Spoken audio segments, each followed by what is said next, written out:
My dad called me a failure for starting my business. Said I was dead to him 5 years later.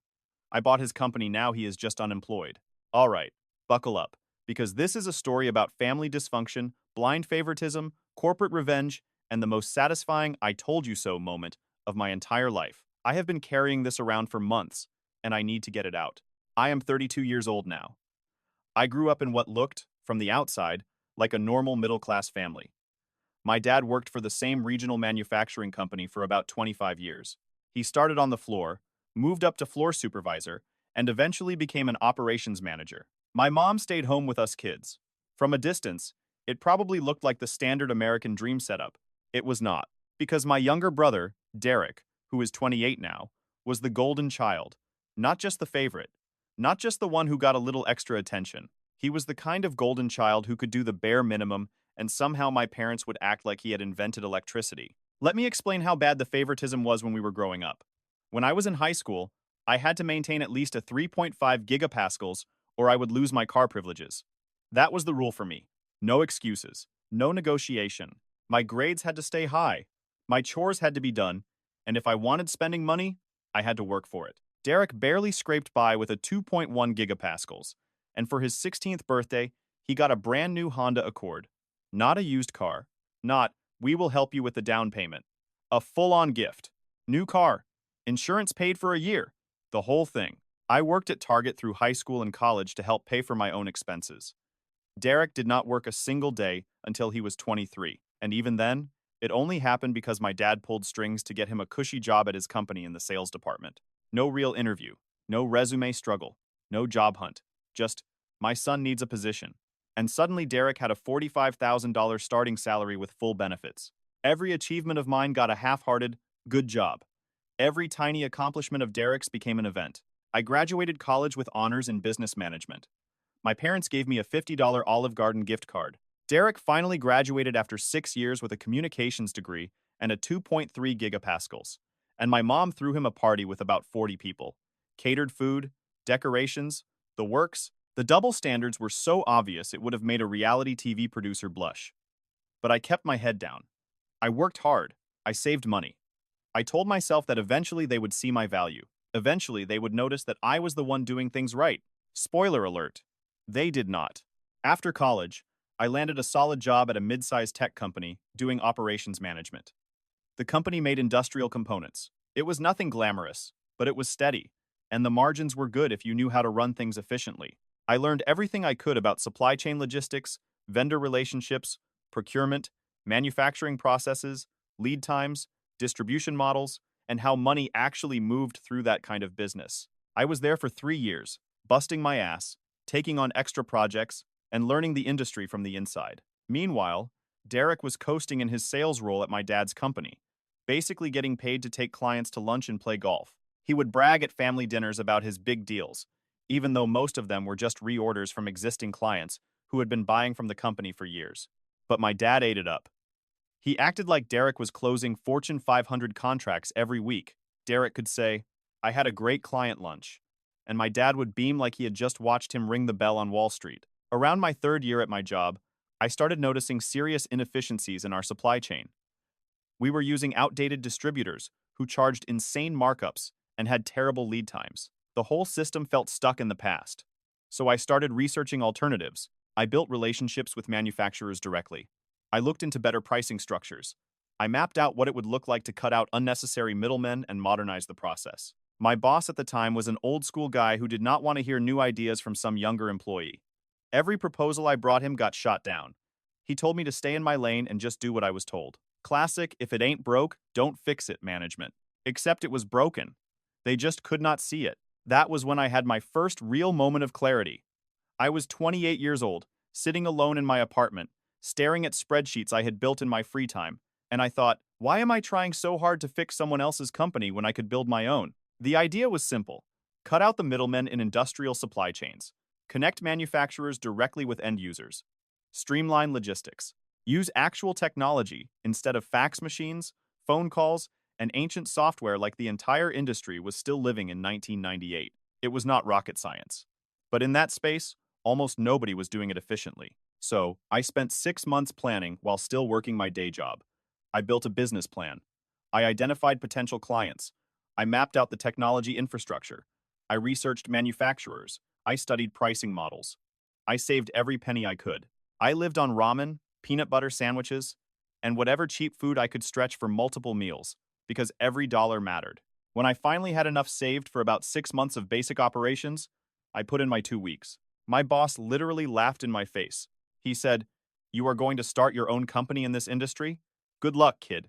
You will be back in 6 months begging for your job back." That should have been my first warning that people underestimating me was about to become a theme. Still, I was excited to tell my family. Stupid, I know. But I genuinely thought they would be proud. I had planned something big. I was taking a real risk. I was trying to build something of my own. I scheduled a family dinner at my parents' house on a Sunday so I could share the news properly. That was a big mistake. A huge one. I showed up with a printed presentation.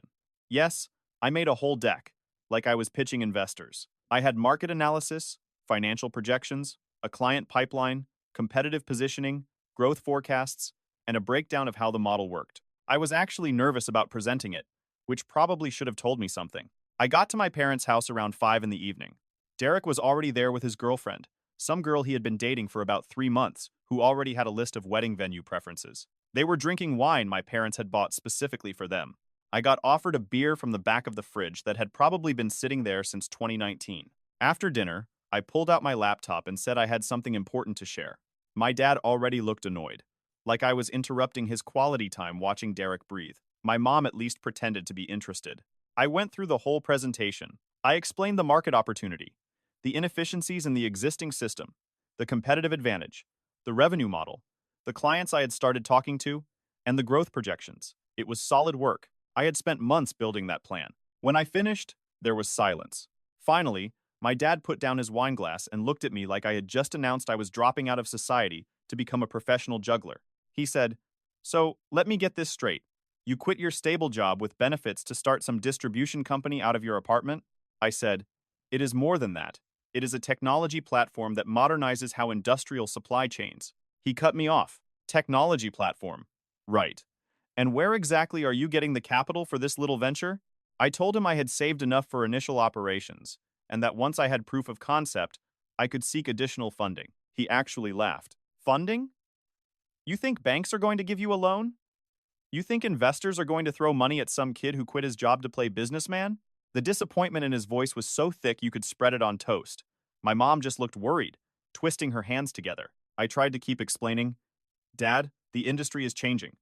The old model is inefficient. I have already identified, the industry does not need changing by you," he snapped. His voice was getting harder now. "It has worked fine for decades. What it needs is people who understand it, people with experience, not kids with PowerPoint presentations." Then Derek, because he is incapable of reading a room, decided this was his moment to join in. He said, "Yeah, man, I do not know. Sounds pretty risky. Maybe you should have stuck with the steady paycheck.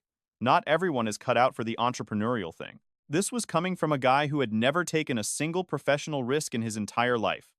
He had never applied for a job without my dad's help. He had never built anything. He had never put himself on the line. "But sure, Derek. Tell me about entrepreneurship," I said, trying to keep my voice level. "I have done my research. I have built real relationships with manufacturers. I have clients ready to commit once I am operational." My dad repeated, "Clients," like it was a dirty word. Then he said, "And what happens when those clients do not pay? What happens when your suppliers demand upfront payment? What happens when you run out of money in 3 months? You think you can just come crawling back to a stable job?" "I am not planning to fail," I said. "Nobody plans to fail," he shot back. "But most people do. Especially people who think they are smarter than everyone else in an industry they barely understand." That stung. I had been working in that industry for 3 years. I had actually been doing the work while he managed people from an office. But saying that out loud would not have helped. My mom tried to smooth things over. "Honey, we are just worried about your future.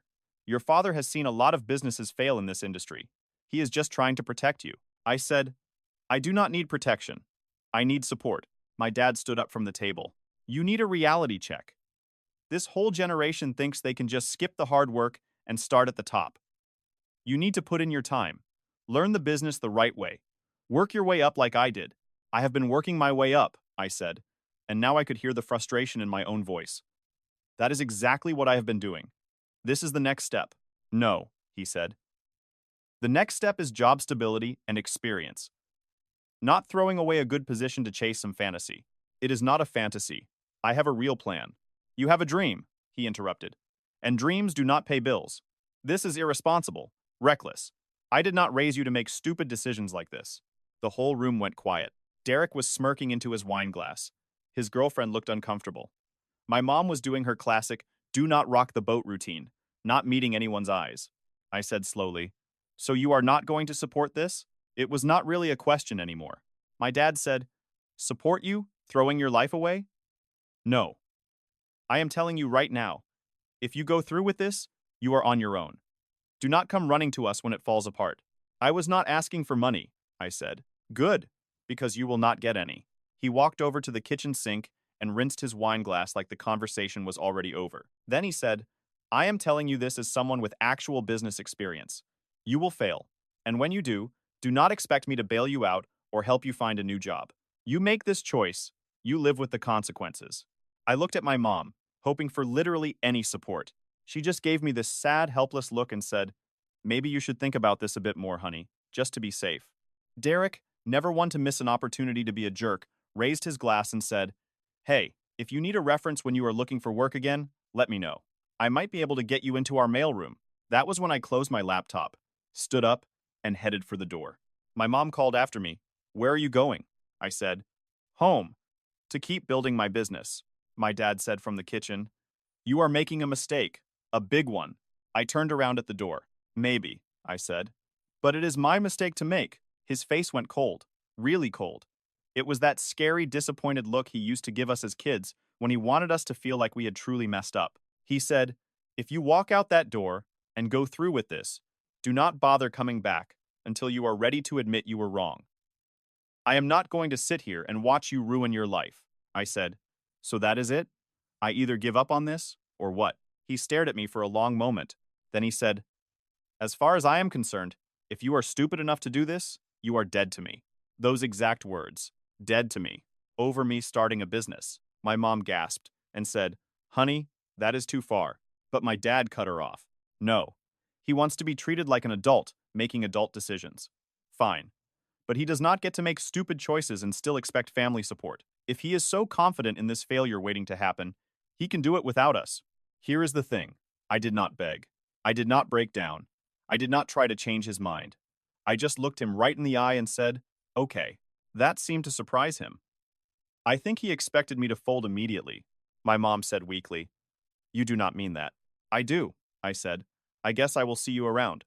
Or not. Then I left. I got in my car, drove back to my apartment, and did not cry until I was safely inside with the door locked. Not just because I was sad, although I was. I cried because I was furious. Furious at my dad. Furious at Derek. Furious at myself for thinking they would be proud. Furious at the whole situation. And then, you know what I did that night? I worked on my business. I sent emails to potential clients. I refined my supplier list. I updated my website. I worked through pricing tables and vendor contacts and operating costs, because if they wanted me to fail, I was going to prove them wrong. The first 6 months were brutal. I am not going to pretend it was easy. I was working 80-hour weeks out of my apartment and living on a bare minimum budget. Most days, I ate the same meal twice, usually rice with whatever protein was on sale. My apartment was basically a bedroom and an office. I had an air mattress on the floor and a used desk I bought from Craigslist. Those early months tested everything I thought I knew about myself. There were nights when I would lie on that air mattress at 2 in the morning, staring at my phone, debating whether to text my dad and admit defeat. The rational part of my brain would run through every reason to quit. I was burning through my savings. I had no safety net. I was one medical emergency away from bankruptcy. But the stubborn part of me, the part that remembered his face when he told me I was dead to him, kept me going. I kept a spreadsheet of every family gathering I was not invited to during those first months. Thanksgiving, Christmas, my mom's birthday, Derek's promotion celebration. Every one of them was a reminder of what I was supposedly missing. Except I was not really missing anything. I was building something. Every family event they posted on social media, without me, just added fuel to the fire. My apartment building neighbors probably thought I was losing my mind. I would be on conference calls at midnight with potential suppliers in different time zones, pacing my living room while trying to negotiate terms in broken Mandarin I had learned from YouTube. The walls were thin enough that I am sure they heard everything. The successes, the rejections, the times I hung up and wanted to punch something, but within 3 weeks, I landed my first client. It was a small manufacturing company that needed a consistent supply of industrial fasteners. Nothing glamorous, but it was real revenue. The owner was named Tom. He was this gruff 60-year-old guy who had been in business for 30 years and had seen every distributor scam in the book. He gave me a chance because I was the only supplier who actually showed up on time for the meeting and came prepared with market analysis on fastener pricing trends. After my pitch, he leaned back and said, "Kid, I do not know if you are going to make it in this business, but you are the first person in 10 years who actually did his homework. I will give you a trial order." That trial order was worth $3,200. It felt like a million. Then I got another client. Then another. I reinvested every single penny back into the business. I upgraded my tech infrastructure. I hired my first employee, a guy named Joel, who was working a dead-end job at a logistics company, but had real vision for where the industry could go. For the first year, Joel and I worked out of my apartment. We took calls on our personal phones. We used my living room as a warehouse for sample products. We worked ridiculous hours. We built processes from scratch. We solved problems as they appeared because there was no one else to solve them. My parents did not call. Not once. My mom texted a few times, brief messages like, "Hope you are okay," and "Thinking of you," but nothing substantial. Nothing that said, "Your father was wrong." Nothing that said, "We believe in you." I would hear through extended family that Derek was doing great at my dad's company and had gotten promoted to senior sales associate or some other made-up title that sounded more impressive than it was. It did not matter. I was too busy actually building something. By month 8, Joel and I had outgrown my apartment. We signed a lease on a small commercial space. It was about 1,200 square feet, mostly warehouse, with a tiny office area. It was not much, but it was ours. A real business space. I hired 2 more people. Revenue was growing month after month.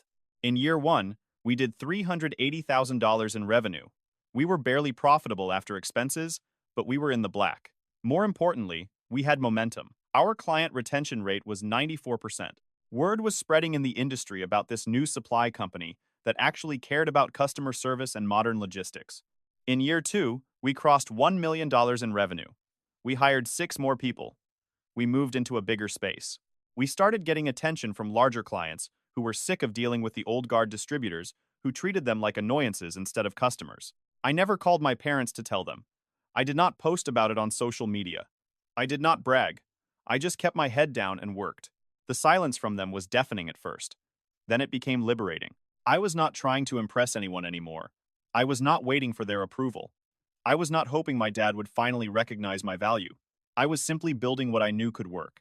By year 3, we were doing $4.2 million in revenue and had 23 employees. We had multiple commercial spaces, a real tech platform that clients loved, and relationships with manufacturers in 6 countries. I finally started taking a real salary.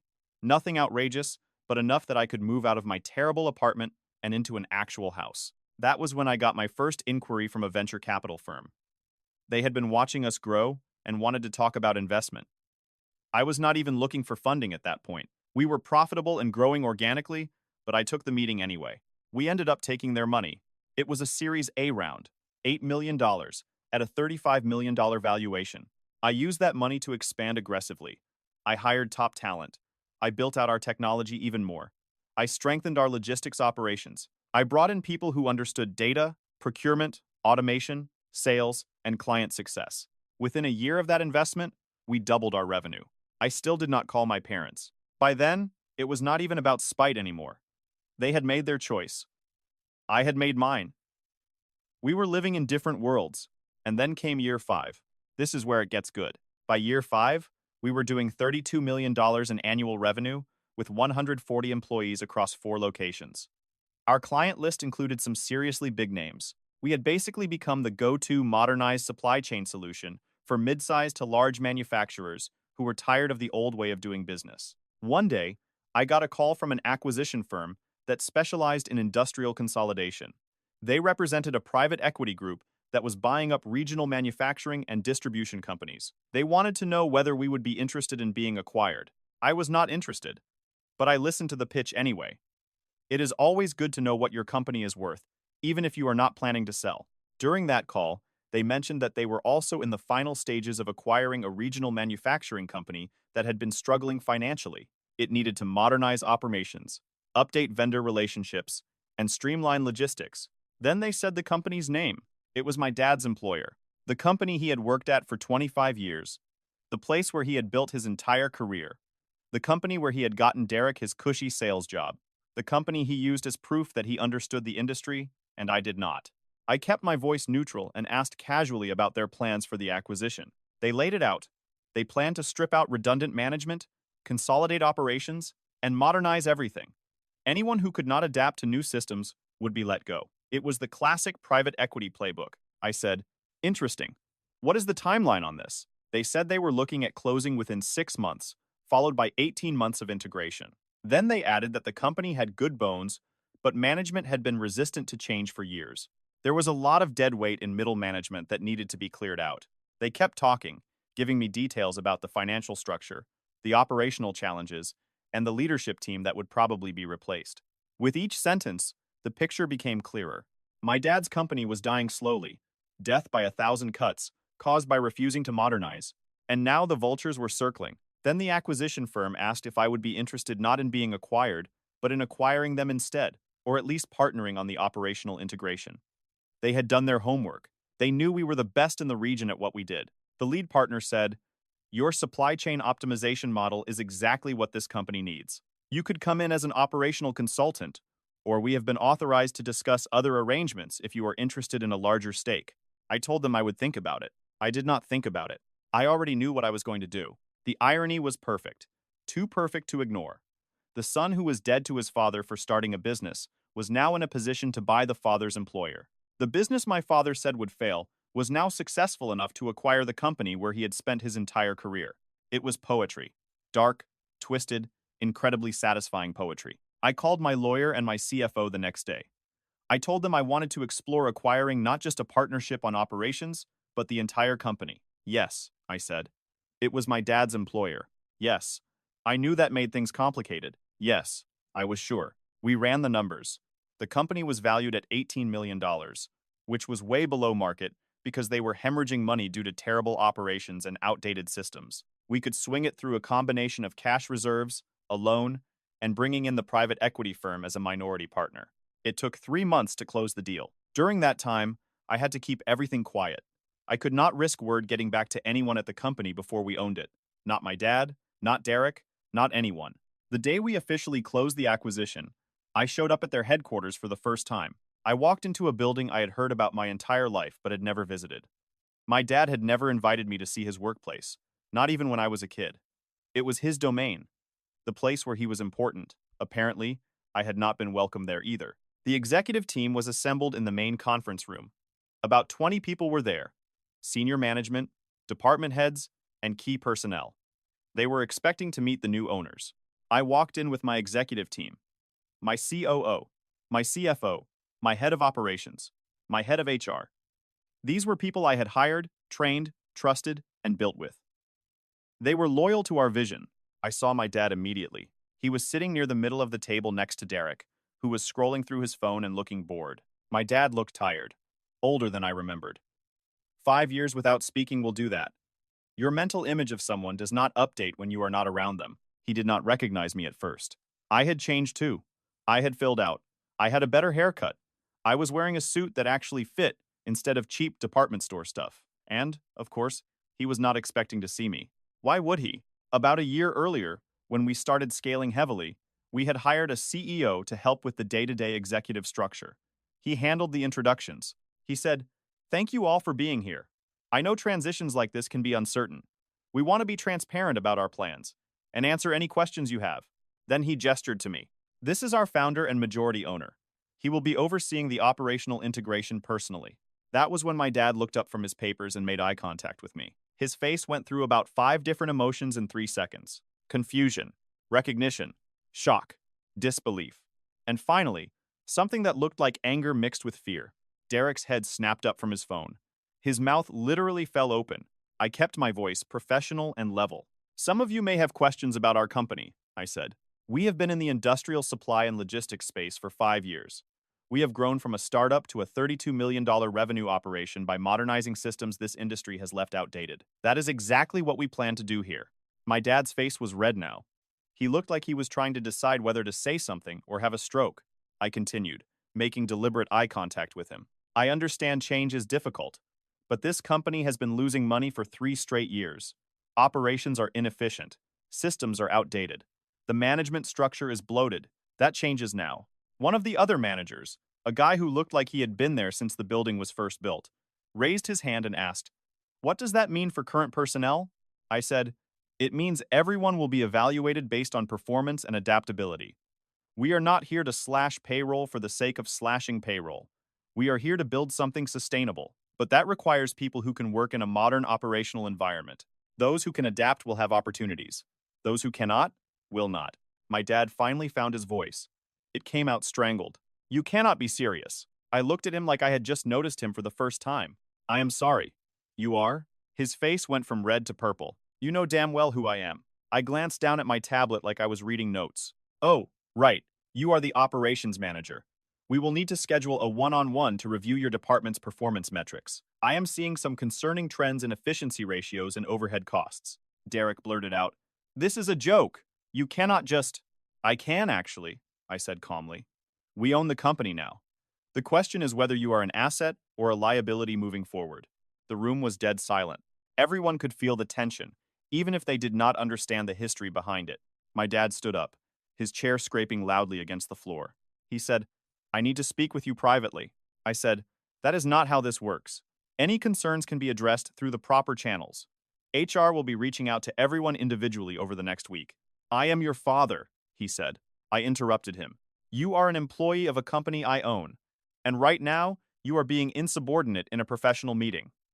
I suggest you sit down. My mom taught me to respect my elders.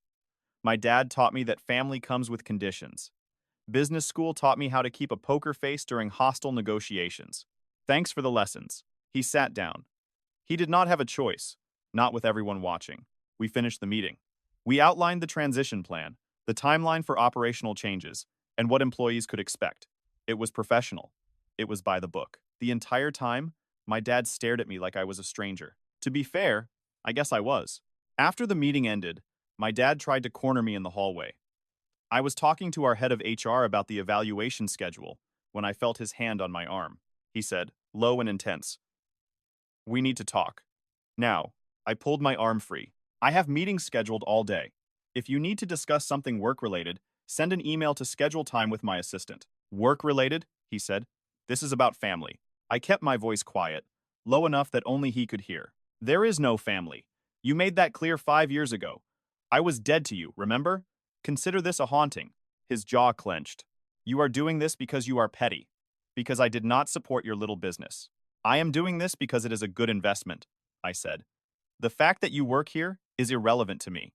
You are just another employee who needs to prove his value, same as everyone else." "I have worked here for 25 years, he said. "And in that time, you have watched operations become progressively less efficient, costs spiral, and revenue decline. Your tenure is not impressive. It is actually concerning that you have been in leadership this long without fixing fundamental problems." That hit him. I could see it on his face. He realized I was not bluffing. This was not just an emotional outburst. It was not some childish power play. I had actually analyzed his performance the way I would analyze any employee, and he had been found wanting. I continued. "The fastener procurement process alone takes an average of 47 days from requisition to delivery. Industry standard is 12 days.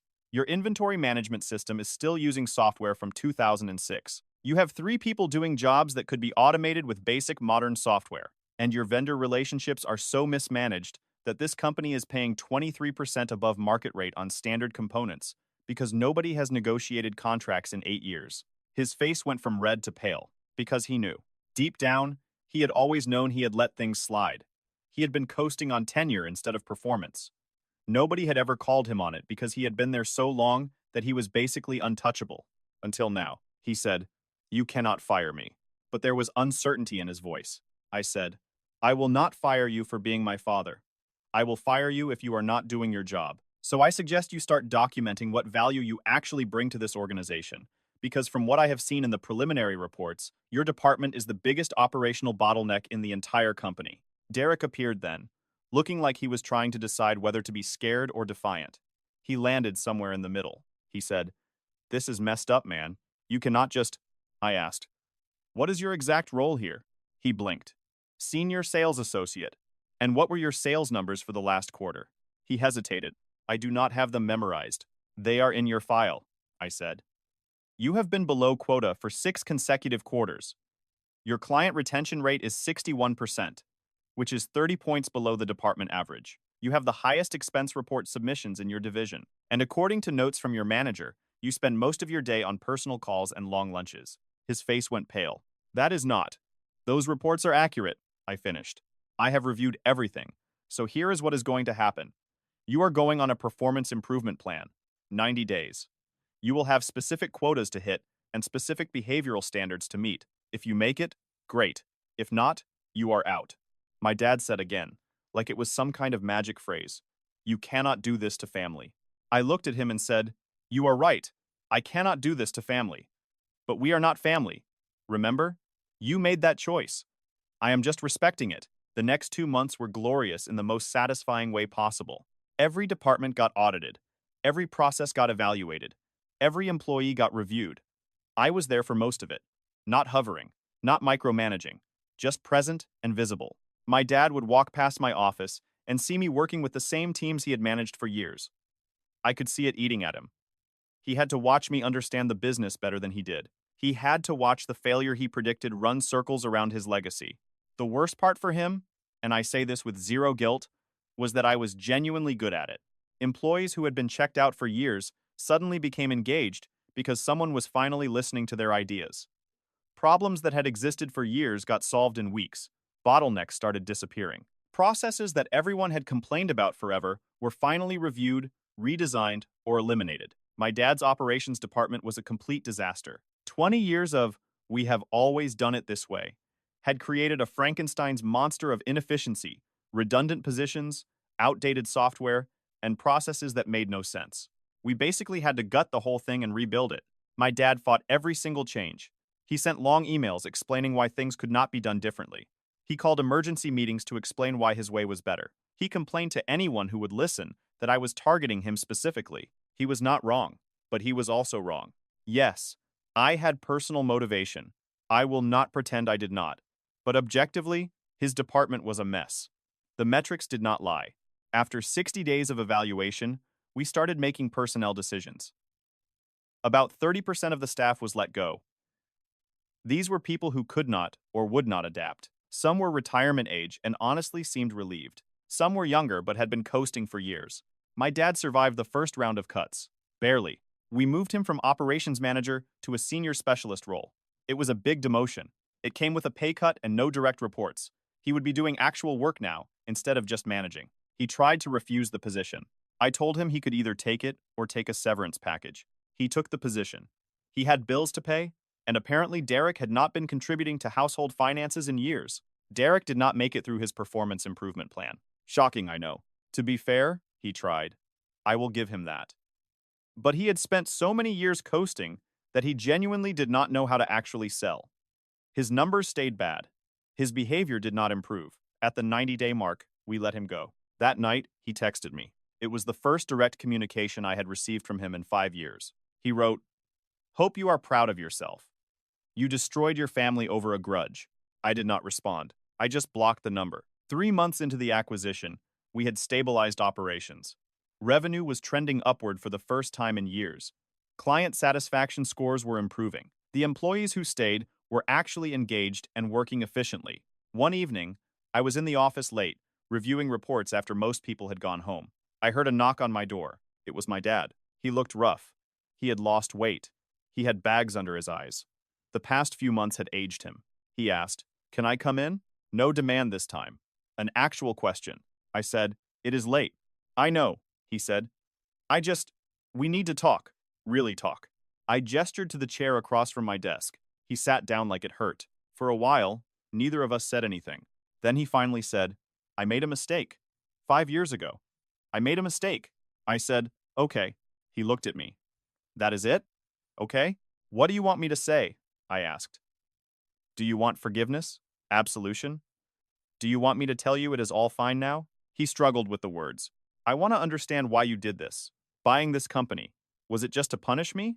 No, I said honestly. It was a good business decision. The company was undervalued. We had the capital and the expertise to turn it around. The fact that you worked here was just a bonus. A bonus, he repeated flatly. Yes, I said. A reminder that the failure you predicted never happened. That the son you gave up on built something successful enough to buy the company where you spent your entire career. That your support, or lack of it, did not matter in the end. He flinched at that. Then he said, I was wrong. About you. About your business. I was wrong. I know. That is all you have to say? I leaned back in my chair. What do you want me to say, Dad? That I forgive you? That we can just move past it? You did not just refuse to support me. You disowned me. You told me I was dead to you over a business decision. He said, I was trying to protect you. No, I said, cutting him off. You were protecting your ego. You could not handle the idea that I might succeed, doing something you did not approve of. You could not handle the idea that I might be right when you said I would fail. You could not handle the idea that I might actually be better at this industry than you were. He did not argue, so I continued. And Derek. You enabled him his entire life. You gave him everything and expected nothing. You turned him into someone who cannot function without help. You ruined him by trying to help him, while telling me I was going to ruin myself by being independent. He lowered his eyes. I know, he said quietly. I see that now. He cannot keep a job. He cannot handle responsibility. Your mother and I have been supporting him financially since you let him go. I did not let him go, I corrected. He failed to meet basic performance standards. That is on him. And it is on you for never teaching him that actions have consequences. We sat in silence for a minute. Then he said, I am sorry. For all of it. For not believing in you. For choosing sides. For what I said that night. You deserved better. I said, yes, I did. He asked, is there any way to fix this? To fix us? I looked at him. Really looked at him. I saw the regret there. I saw what seemed like genuine remorse. Part of me wanted to forgive him. Part of me wanted to rebuild something. But another part of me remembered every dismissive comment, every time he chose Derek over me. Every family event I had not been invited to over the last 5 years. Every night I lay on that air mattress wondering whether I was insane for betting on myself. That part of me was not ready. So I said, honestly, I do not know. Maybe someday, but not today. Today, you are just an employee who needs to prove he can adapt to new systems. Same as everyone else, he asked. That is it? That is it. He stood up slowly. Then he said, for what it is worth, you built something impressive. I should have said that 5 years ago. I said, yes, you should have. He left without another word. Over the next year, we fully integrated the acquisition. We turned the company around completely. Revenue increased by 45%. Operational costs dropped by 30%. Every major metric improved. The employees who stayed were making more money and dealing with less chaos. Even my dad had to admit the new systems worked better. He stayed in his specialist role. He did the work. He did not complain. We had a few brief professional interactions, but nothing personal. He showed up, did his job, and went home like any other employee. Derek moved back in with my parents. Last I heard through the grapevine, he was working at a gym, trying to sell personal training packages. Apparently, it was not going well. My mom sent me an email a few months after the dust settled. It was a long message about family, forgiveness, and moving forward. I read it. I did not respond. I was not ready for that conversation. The company I founded is worth more than $120 million now. We are expanding into new markets and building technology that is changing how the industry operates. I bought a nice house and paid cash. I got a dog. I started dating someone who actually respects what I have built. Life is pretty good. Do I regret buying my dad's company? Not for a second. Was it partially motivated by proving him wrong? Absolutely. But it was also a smart business move, and it made me and my investors a lot of money. Sometimes the best revenge is living well and succeeding in exactly the way people said you could not. My dad is not dead to me. He never was. But he is not my father anymore either.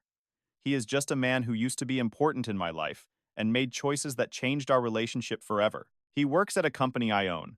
He collects a paycheck. He goes home. Same as 140 other people. The difference is that those other 140 people did not tell their son he was dead to them for chasing a dream. So yes, he is not dead to me, but he is unemployed from the position he thought made him untouchable. And Derek is unemployed from the nepotism ride that was never going to last forever. Meanwhile, I am thriving, building, growing, succeeding. Turns out I did not need their support after all. Who would have thought? Okay, fine. I definitely thought, but it is still satisfying as hell to prove it.